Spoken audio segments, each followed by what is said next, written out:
नमस्कार, आप देख रहे हैं इंडिया न्यूज। मैं हूं आपके साथ स्वाति ठाकुर। और दिल्ली के कंजावला में एक ऐसा हादसा पेश आया है जिस हादसे ने पूरी दिल्ली को हिलाकर रख दिया। अब सवाल ये है कि जो इसमें आरोपी पाए गए हैं, जो युवती को कार से घसीटते हुए 13 किलोमीटर तक ले गए, क्या उन्हें फांसी हो सकती है? उनके लिए आखिर क्या क्या कानून है, हम इस पर आज बात करेंगे।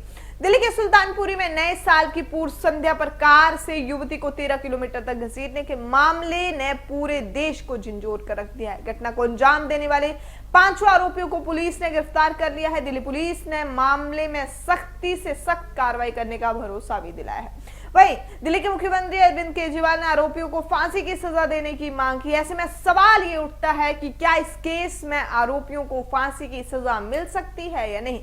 अगर हाँ, तो कैसे मिल सकती है? आखिर कानून क्या कहता है? जिन धाराओं में केस दर्ज हुआ है उसके अनुसार आरोपियों को कितनी सजा मिल सकती है, ये सब हम आपको इस वीडियो में बताएं। आइए विस्तार पूर्वक इस बारे में समझते हैं। पहले थोड़ा सा घटना के बारे में जान लीजिए। आपको बताना चाहेंगे कि बाहरी दिल्ली के सुल्तानपुर इलाके में 31 दिसंबर की रात एक युवती अपने दोस्त के साथ स्कूटी से जा रही थी। इसी दौरान एक कार ने स्कूटी को टक्कर मार दी।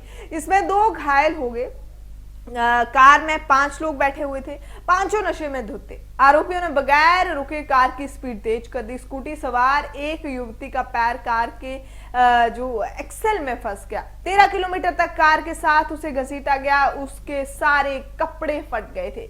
युवती की मौके पर ही मौत हो गई। इसके बाद 5 आरोपियों ने कंजावला रोड पर जोंटी गांव के पास कार रोकी तो उन्होंने युवती को कार में फंसा देखा। आरोपियों ने युवती को कार से नीचे निकाला और उसे खुले आसमान के नीचे वहीं पर फेंक कर चले गए।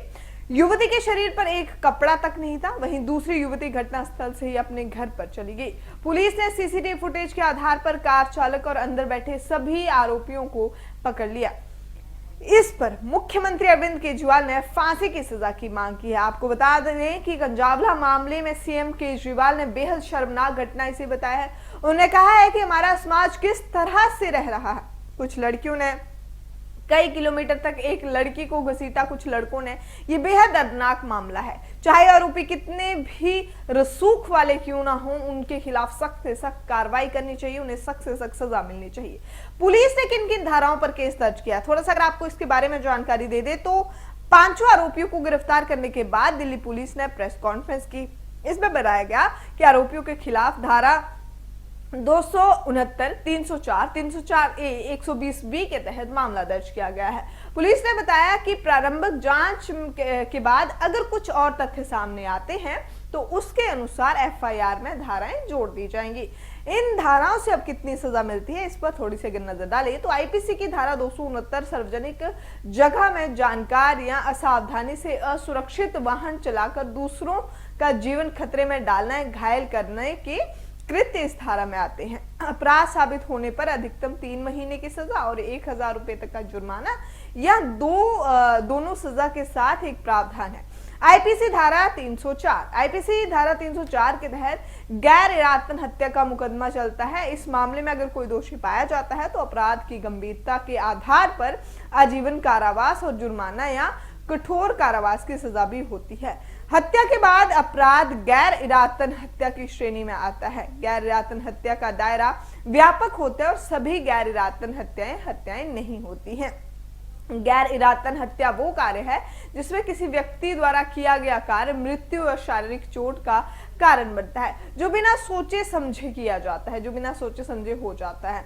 आयोजन संघर्ष में या किसी के उकसावे में परिणाम स्वरूप आयोजित क्रोध में मृत्यु का कारण बन जाता है। आईपीसी धारा 304A कोई इसमें क्या होता है कि कोई भी उतवालेपन या फिर कोई भी उपेक्षाकरण तरीके से किसी ऐसे कार्य से किसी व्यक्ति की हत्या करना जो आपराधिक मानव में कोटि में नहीं आता हो। ऐसे मामलों में 2 साल तक जेल होती है या जुर्माना हो सकता है या दोनों दंडित किया जा सकता है।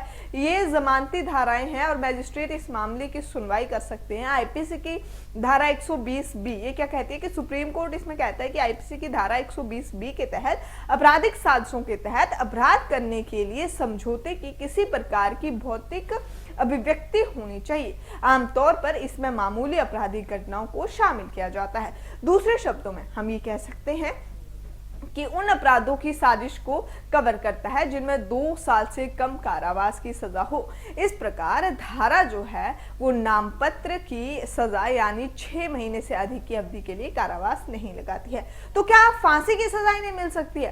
देखिए, इसे समझने के लिए हमें सुप्रीम कोर्ट के चंद्र प्रकाश जो है उनके द्वारा इस पर बात करते हुए कहा गया है, उनके द्वारा कि उन्होंने कहा कि ये घटना बेहद चिंताजनक है। देश की राजधानी में ऐसी युवती के साथ इतनी दर्दनाक घटना होना किसी को डराने से कम नहीं है। अभी इस मामले में पोस्टमार्टम रिपोर्ट आना बाकी है, इसके बाद काफी हद तक स्थिति साफ हो जाएगी। अभी तक जो मालूम चला है वो ये है कि मामला ड्रिंक एंड ड्राइव का है।